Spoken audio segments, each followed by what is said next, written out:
Nah, dalam keterangan lain dikatakan Allah berfirman kepada para malaikat, kasih makan para kekasihku. Ya, jadi nanti di dalam surga Allah memerintahkan kepada malaikat kasih makan para kekasihku. Siapa kekasihnya? Yaitu orang yang ada di dalam surga. Jadi kekasih Allah itu adalah para penduduk ahli surga. Ya, siapa dia? Yang diantaranya adalah orang yang takut kepada Allah ketika di dunianya. Man ana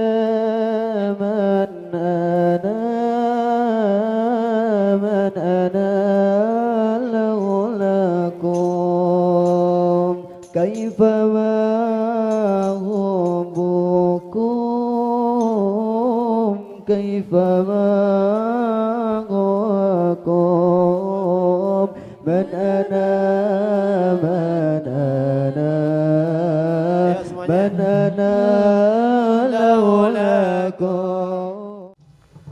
Assalamualaikum warahmatullahi wabarakatuh.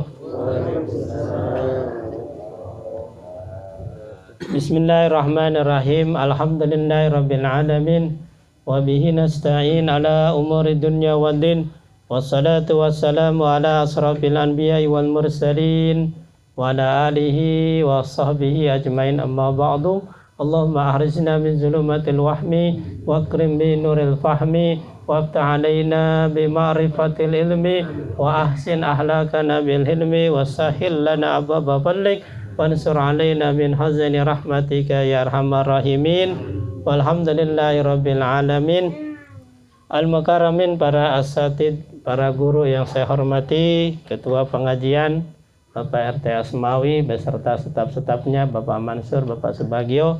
Yang saya hormati Bapak Suryadi, ada Bapak Budi Legiman, Bapak Rukim, dan juga Bapak Sahadi. Yang saya hormati juga Bapak Samsurijal, ada Bapak Asmat, dan yang lainnya yang saya tidak sebutkan nama, namun tidak mengurangi rasa hormat dan mahabbah saya. Jamaah sekalian, mudah-mudahan dimuliakan oleh Allah Subhanahu wa Ta'ala.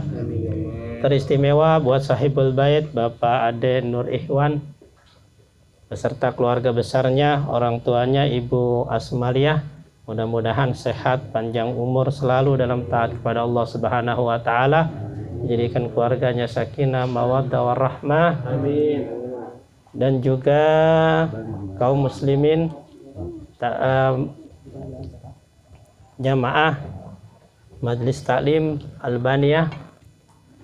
Alhamdulillah, pada malam hari ini kita bisa ketemu kembali dalam rangka melaksanakan rutinitas kita, kewajiban kita, yaitu thalabul ilmi. Mudah-mudahan setiap langkah kaki kanan kita menjadi penambah pahala dan langkah kaki kiri kita menjadi penghapus dosa kita. Amin ya rabbal alamin. Yang kedua, salawat beriring salam marilah kita curah limpahkan kepada baginda alam, Nabi besar kita Muhammad sallallahu alaihi wasallam. Bapak-bapak yang saya hormati, saya melanjutkan pembacaan kitab Tanbihul Ghafilin yang mana dikarang oleh Al-Alim Alamah Syekh Nasrah bin Muhammad bin Ibrahim As-Samarkundi. Nah, mudah-mudahan kita mendapatkan ilmu yang bermanfaat. Oleh karena itu mari kita kirimkan Fatihah kepada beliau. Al-Fatihah ta'alaniyatil futuh wal mamnuh wal rusuh wa taubatun nasuh wa salatil jasad ila Mustafa Muhammadin sallallahu alaihi wasallam. Summa illa rususan il-malif hadal kitab alamin alamah Syekh Nasr bin Muhammad bin Ibrahim As-Samarkundi. Annallahu yaghfir lahum wa yarhamhum wa yurjadu bil jannah wa yudu alaina min barakatihim wa asrarihim wa anwarihim wa ulumihim fid din wa dunya wal akhirah. Al-Fatihah. A'udzu billahi minasy syaithanir rajim. Bismillahirrahmanirrahim. Alhamdulillahi rabbil alamin arrahmanir rahim maliki yaumiddin. Iyyaka na'budu wa iyyaka nasta'in ihdinas siratal mustaqim siratal ladzina an'amta 'alaihim ghairil maghdubi 'alaihim waladdallin. Amin. Qala al-mu'allif rahimakumullah wa nafa'ana bi ilmihi wa barakatihi. Amin. Tentang masih bab sifatil jannah wa ahliha, tentang surga beserta isinya. kemarin sudah kita bacakan sebuah hadis yang mengatakan bahwa di surga itu ada yang namanya pasar Jumat, ya, yang luar biasa nikmat yang diberikan kepada ahli surga, yaitu namanya pasar Jumat. Waruya fi akhar innallaha ta'ala yaqulu lil malaika at'imu awliya'i fayu'ta bi alwanil at'imah. Nah, dalam keterangan lain dikatakan Allah berfirman kepada para malaikat, kasih makan para kekasihku, ya. Jadi nanti di dalam surga Allah memerintahkan kepada malaikat kasih makan para kekasihku. Siapa kekasihnya? Yaitu orang yang ada di dalam surga. Jadi kekasih Allah itu adalah para penduduk ahli surga. Ya, siapa dia? Yang diantaranya adalah orang yang takut kepada Allah ketika di dunianya. Payuta maka bi alwanil at'imah, maka dikasihlah ahli surga itu oleh malaikat berbagai macam makanan. Makanan apa aja? Ada. Ya. Fayajiduna likulli nikmatin ladzah, dan makanan ini semuanya nikmat, dan nikmatnya ini enggak pernah dirasakan di dunia. Jadi sangat nikmat dan tidak pernah dirasakan ketika di dunia. Gitu ya. Mayaziduna lil ukhra fa idza faraga minat ta'am yaqulullahu ta'ala lahum asku ibadi. Selesai makan, lalu Allah lagi berfirman kepada malaikat, setelah makan wahai para malaikat, kasih minum hamba-hambaku ini. Ya, dikasih minum. Payu'ta bi asrabah. Ya, lalu dikasihlah minum, dan minuman ini sangat banyak dan juga sangat nikmat, dan tidak pernah merasakan nikmatnya ahli surga ketika minum di dunia. Nggak ada minuman, semuanya beda, semuanya. Nah, inilah ya kan, makanya dalam Al-Quran bahwa hidup kita di dunia ini cuman main, lahun walaib, ya kan, cuman main. Makanya siksaan, nikmat, sengsara di dunia dan di akhirat jelas beda, ya. Jadi kita sakit di dunia nggak seberapa sakitnya dibandingin sakit di akhir. Nah, kita enak di dunia nggak seberapa dibandingin dengan nikmatnya di akhirat, gitu ya. Jadi luar biasa, surga itu sangat luar, tapi perjuangannya sangat berat. Ya, sholat berat, ngaji berat, sedekah berat, ya, berbuat baik berat, wajar berat. Kenapa? Karena hadiahnya surga. Coba kalau hadiahnya payung, ya, mungkin ringan, ya, bebannya, perintahnya ringan. Karena hadiahnya besar, nikmatnya luar biasa, maka ya perintahnya juga berat-berat, ya. Itu makanya supaya tidak berat bagaimana? Ya, kita biasakan. Jadi dari sesuatu yang biasa akhirnya menjadi terbiasa, kan gitu kan? Awalnya dipaksa, karena dipaksa akhirnya terpaksa. Karena terpaksa akhirnya terbiasa. Karena terbiasa jadi bisa, dan hasilnya luar biasa dan binasa terakhir. Nah, jadi segala sesuatu itu harus diapain? Dipaksa.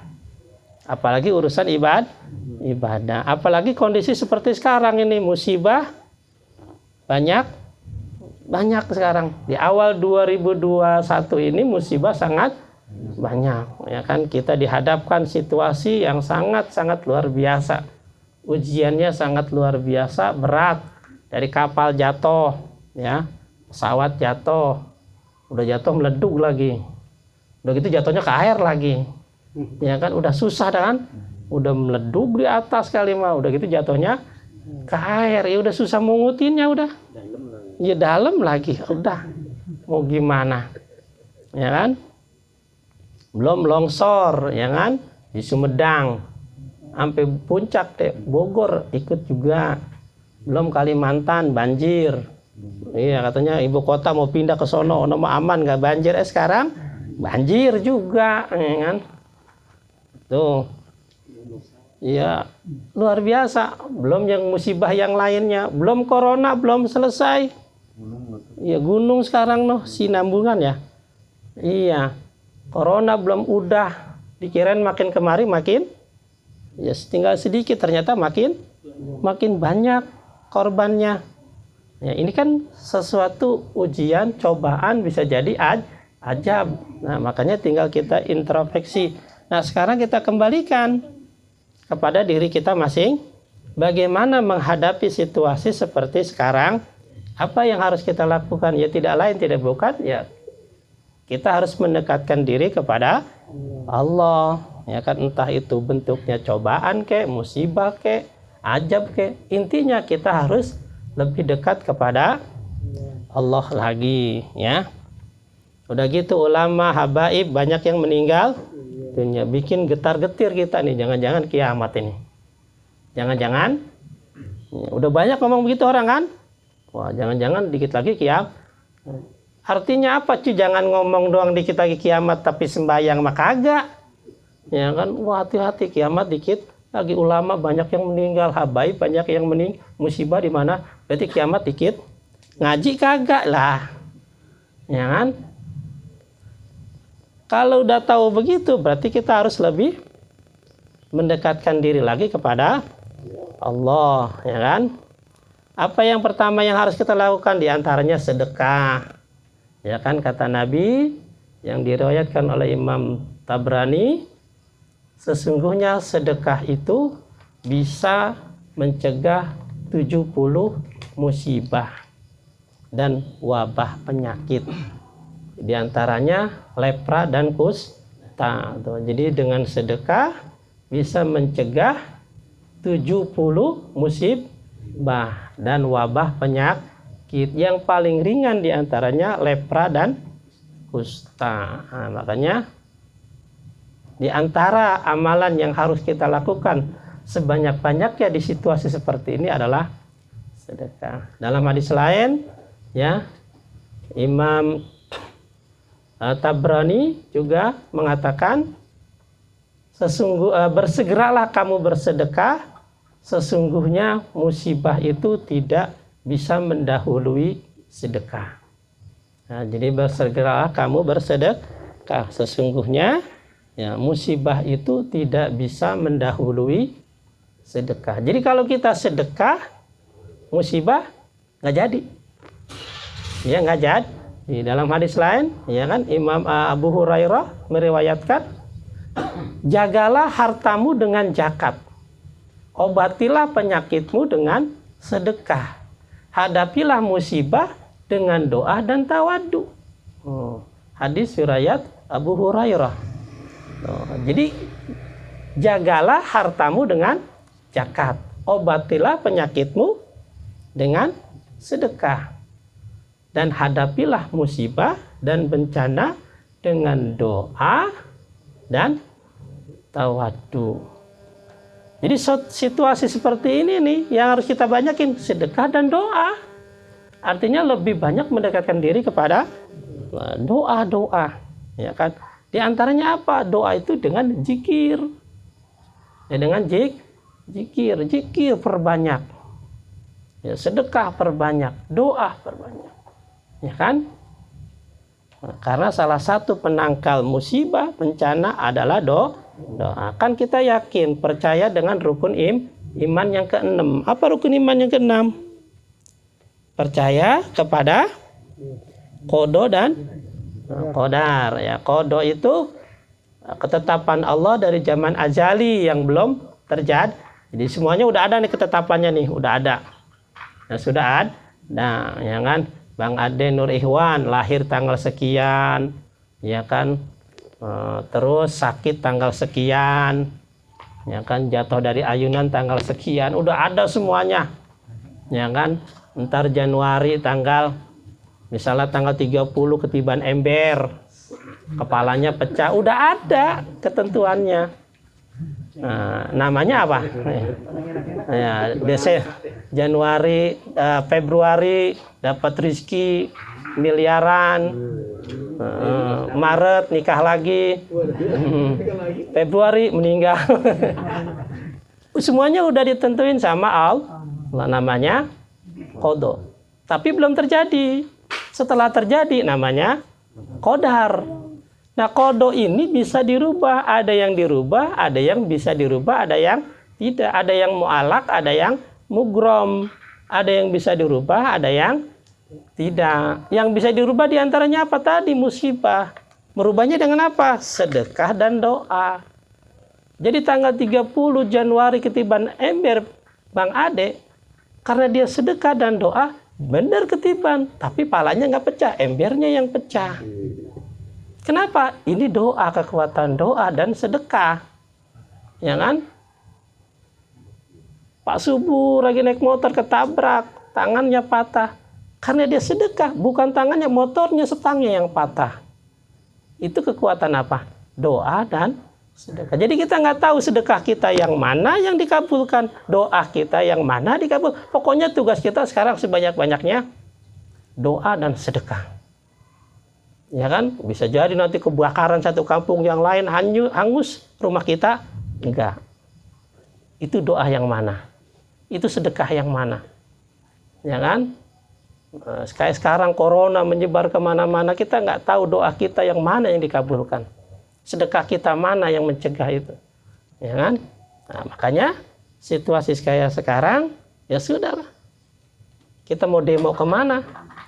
Tidak bisa. Cuman satu, mendekatkan diri kepada. Caranya apa? Di antaranya adalah banyak sedekah dan juga banyak berdoa. Ya, itu. Bagaimana dengan situasi katanya kiamat dikit lagi? Wallahu alam. Ya, nggak ada yang tahu. Tapi kalau ngelihat ciri-cirinya, ya memang di antaranya kan dalam hadis dikatakan, inna min asrati sa'a ayur fa'al ilmu. Tanda-tanda kiamat diantaranya adalah ilmu agama diangkat. Ya, ilmu agama diangkat itu bukan berarti ulama kiai jadi tolol lagi, enggak. Dengan diwafatkan, ya. Karena ulamanya pada wafat, maka wayas butal jahlu. Orang bodoh agama makin banyak. Ya, wayas butal jahlu, nanti tanda-tanda kiamat orang Islam banyak, tapi yang ngerti agama sedikit. Ya kan? Akhirnya apa? Ditetapkan ya hukum bukan berdasarkan ilmu, tapi berdasarkan kepentingan, berdasarkan nafsunya. Ya kan? Tuh, pengajian jarang. Kenapa? Ya ulamanya banyak yang meninggal. Tuh, jadi orang Islam banyak, tapi jarang yang ngerti urusan Islam. Ini tanda kiamat juga. Pengajian pada bangkrut. Ya kan? Terus apa lagi? Wa yajharu zina. Tanda kiamat diantaranya adalah zina terang-terangan. Udah nggak malu-malu lagi. Nah, bocah-bocah pacaran anak sekolah udah nggak malu. Kalau dulu kan ngumpet-ngumpet, sekarang mah udah enggak. Naik motor berdua, pegangan biasa, gandengan tangan biasa, bahkan manggilnya mama, papa, udah biasa. Berarti ini zina sudah terangan. Berarti memang dalam hadis itu wayajharu zina wayasrabul khamru.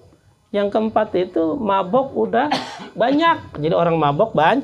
Nah, jadi tanda kiamat nanti di akhir zaman orang mabok banyak. Sekarang udah banyak belum? Ya, Pak RT itu yang tahu tuh. Di belah mana yang banyak yang mabok nih?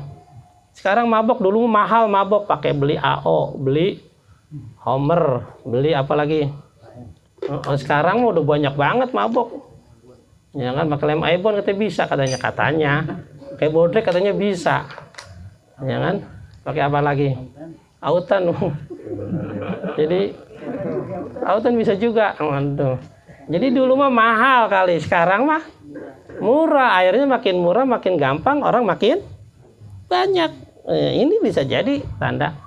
Memang sih di antaranya juga wala taqumu sa'ah hatta yatabahan nasu fil masajid. Ya, di antara tanda-tanda kiamat nanti banyak manusia membangun masjid, menghias masjid. Nah, tapi ya hadis ini bukan berarti melarang orang buat membangun masjid atau melarang untuk membagusin masjid, bukan. Tapi intinya nanti pada akhir zaman itu masjid banyak, tapi jarang ya jamaahnya, gitu ya. Kalau membagusin masjid silakan, karena itu sebagian daripada syiar. Bahkan dulu peradaban Islam maju diantaranya adalah masjidnya bagus-bagus, ya kan? Ya silakan masjid dibagusin nggak apa-apa, ya dibanyakin silakan nggak apa. Yang penting diapain? Diisiin, dimakmurkan, gitu ya. Itu. Jadi bukannya melarang hadis ini, tapi intinya nanti di akhir zaman masjid makin banyak, makin bagus. Tapi makanya sekarang di kita ya silakan kita bangun sebagus-bagusnya, ya tapi jangan lupa diisiin, gitu ya, dimakmurkan. Kita bikin kegiatan sebanyak-banyaknya di masjid, gitu. Apalagi sekarang kita nambah lagi tempat ibadah, majelis taklim. Udah kita bangun capek-capek, ya kita isiin dah tuh kegiatan, ya. Jadi silakan yang punya ide, yang punya usul, mau melaksanakan apa nih di majelis taklim, di masjid, ayo kita makmurkan masjid kita, ya kan. Memang dalam hadis lain juga ada nanti tanda kiamat adalah main tinggi-tinggian gedung. Ya, bukan berarti sekarang kita nggak boleh meninggiin gedung, enggak, kan? Tuh main tinggi-tinggian gedung. Nanti kalau gedung udah paling tinggi, itu tak kiamat. Ya, ada juga dalam hadisnya tanda kiamat itu adalah apabila pembantu melahirkan majikan. Nah, jadi kalau udah banyak pembantu melahirkan majikan, itu juga tanda-tanda akhir zaman. Gimana maksudnya? Pembantu melahirkan majikan. Artinya nanti banyak anak yang sudah nyuruh-nyuruh orang tua, anaknya kerja, mantunya kerja, anaknya sama siapa? Emaknya. Emaknya disuruh ngomong, Pak, Mak, saya mau kerja, anak jagain ya, ntar jangan lupa dimandiin, terus suapin ya, gitu. Ntar dia sudah jam 9 suruh tidur dia, ya kan, terus rumah sapu. Berarti kan emaknya jadi apa? Pembantu. Berarti nanti di akhir zaman itu banyak orang, ya banyak pembantu melahirkan majikan. Anak kejatuh yang dimarahin siapa? Emak gimana sih ngomong? Ya kan, emaknya diomelin, ya kan. Udah banyak sekarang, bahkan banyak ada juga anak yang sudah berani memukul orang tua, bahkan membunuh. Ada juga berita kemarin iya, dilaporin ke polisi, dipenjarain, ada, ya kan. Nah intinya apa? Kita harus lebih waspada dengan tanda-tanda ini, ya kan. Nah, jadi sekarang lebih banyak mendekatkan diri kepada Allah, gitu ya. Memang masih banyak lagi, ya, masih banyak lagi tanda dari kiamat. Tapi sih, ya, di antaranya selagi banyak umat manusia berzikir kepada Allah, masih banyak perempuan yang hamil, itu kiamat masih jauh. Sekarang yang hamil masih banyak nggak? Wow, PRT yang tahu kali ini, ya kan. Kalau masih banyak yang hamil, aman masih. Kalau masjid masih banyak dipakai buat zikir, tahlil, ya kan, baca ratib, aman. Berarti masih banyak orang yang ingat kepada Allah, gitu ya. Nah, makanya udah istrinya suruh hamil lagi supaya kiamat, ya. Udah melomba dah. Mun PRT bingung ntar mau ditaruh di mana. Itu Jadi kata Allah kepada malaikat, kasih minum. Dikasihlah minum. Minuman yang nggak pernah ada di dunia dan tidak pernah dirasakan oleh makhluk yang ada di dunia. Fa idza faragha yaqulu ta'ala, setelah habis minum, Allah berfirman tuh kepada ahli surga, anna rabbukum, saya ini Tuhan kamu, qad sadaqtuhum, aku sudah memberikan wa'di, janjiku kepada kalian. Nah, janjiku di dunia kalau kalian berbuat baik, ya maka balasannya surga. Ketika kalian berbuat jahat, maka balasannya neraka. Nah, sekarang aku penuhi ini janjiku nih, ya kan? Maka fas'aluni, sekarang minta kepadaku. A'takum, akan aku berikan apa saja yang kamu minta. Kenapa? Karena kamu sudah mentaati perintahku, menjauhi laranganku selama kamu hidup di dunia. Sekarang aku janji. Nah, sekarang akan kupenuhi janjiku kepadamu. Silakan. Nah, maka qalu rabbana nas'aluka radunaka. Nah, maka ahli surga ngomong, ya Allah, ya Tuhan kami, sekarang kami minta kepadamu hanya satu, apa? Redomu.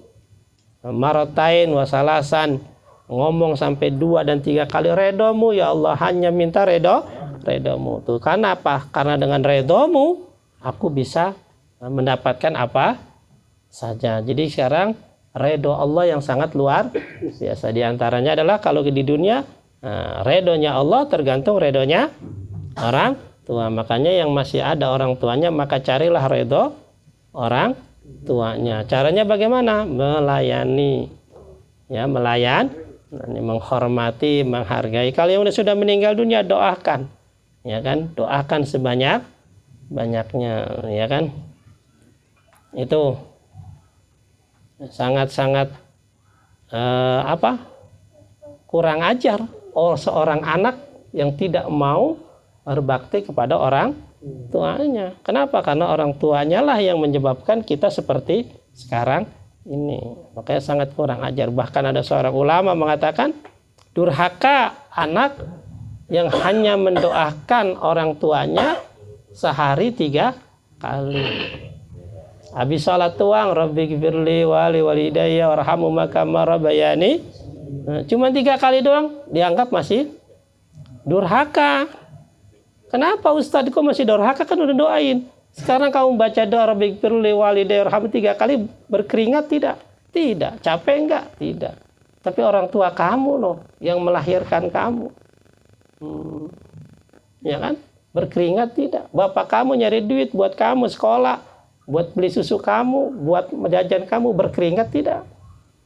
Kadang-kadang bapak kamu di kantor dimarahin orang, dicaci maki orang, cuman gara-gara pengen mencari ya duit buat kamu.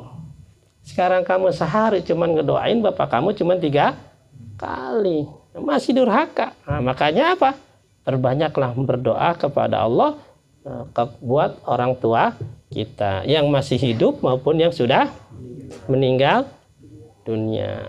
Tuh, biar apa? Biar kita dapat redha Allah. Karena redha Allah itu tergantung redhonya orang tua. Apa kata Allah? Qad raditu ankum, aku sudah redoin kamu. Ya kan? Makanya kamu aku berikan sesuatu yang sangat berharga, apa? Surga. Bahkan a'dhamu min dzalika, aku berikan kamu lebih daripada surga. Apa? Fayaksiful hijab. Maka Allah buka hijabnya. Allah buka hijab. Fayanzuruna ilaihi masyaallah, lalu ahli surga melihat zatnya Allah. Ya. Jadi nikmat yang paling besar di surga itu nanti bukan makanannya, bukan minumannya, bukan bidadarinya, tapi apa? Fayanzuruna ilaihi, yaitu nikmat yang paling besar adalah melihat zatnya Allah. Ini yang sangat luar biasa. Nikmat yang lain kalah ketika melihat zatnya Allah, semua kalah, lupa. Fayahuru lau sujadan, lalu ahli surga itu semuanya sujud, berterima kasih kepada Allah, saking girengnya sujud. Ya, apa kata Allah? Irfa'u ru'usakum, udah nggak usah sujud, di surga ini nggak ada perintah, ya, tidak ada perintah. Jadi nggak usah sujud, udah angkat kepala kamu, ya. Nah, di surga ini tidak ada perintah, tidak ada larangan. Jadi jangan sujud kepadaku. Udah itu. Jadi saking girangnya, saking senengnya, itu berterima kasih banget kepada Allah karena telah bisa melihat langsung zatnya Allah. Semua nikmat yang di surga lupa. Ya lupa. Setelah itu apa? Summa yarji'u. Terus pulanglah hari surga. Kemana? Ke rumahnya masing-masing. Oh, jadi surga kita punya rumah. Ya, punya dikasih rumah masing.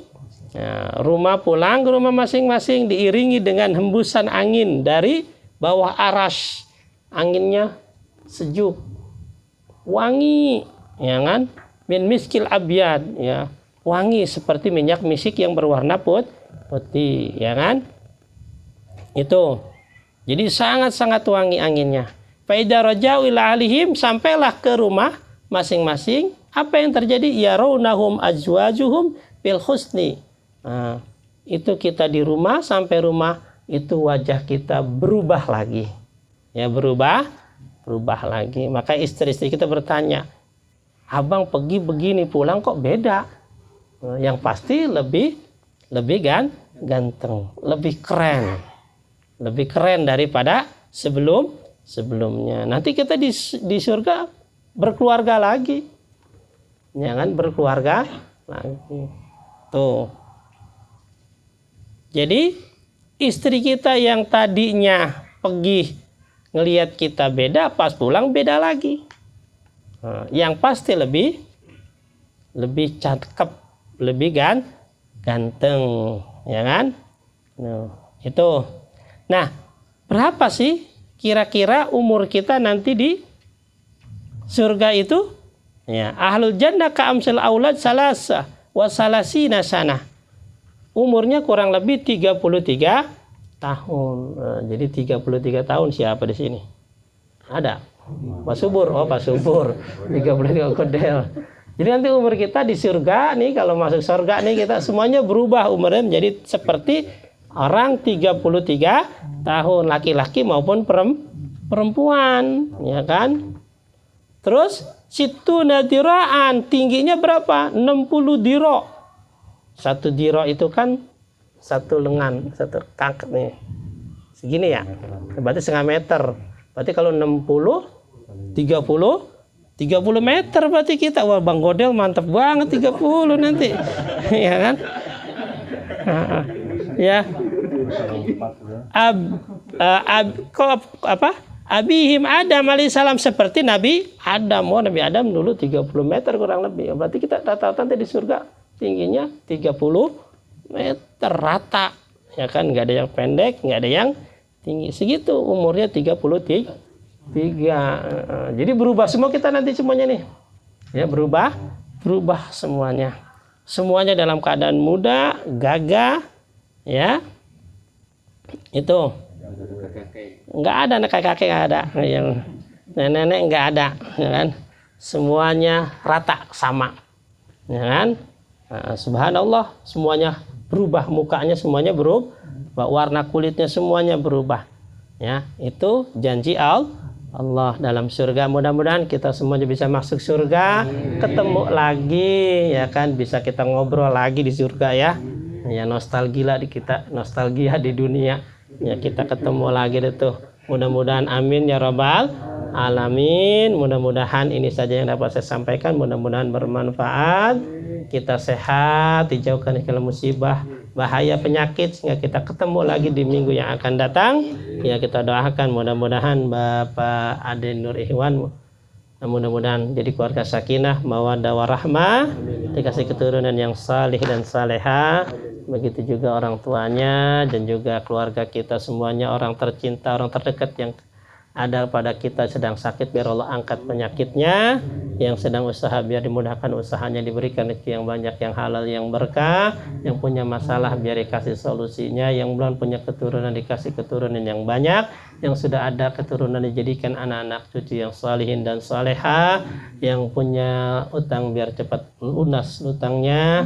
yang sedang belajar anaknya dimudahkan, diberikan ilmu yang bermanfaat, yang sedang di pondok biar pada sehat, biar pada betah, dijadikan jangan anak yang salih dan salehah, kampung kita, keluarga kita, negara kita biar Allah jaga, lindungi dari segala musibah bahaya, terutama corona biar cepat hilang, pembangunan Majlis Taklim Albania biar selesai, biar lancar, biar berkah manfaat, semuanya yang jadi donatur biar Allah ganti rezekinya dengan berlipat ganda. Al-Fatihah.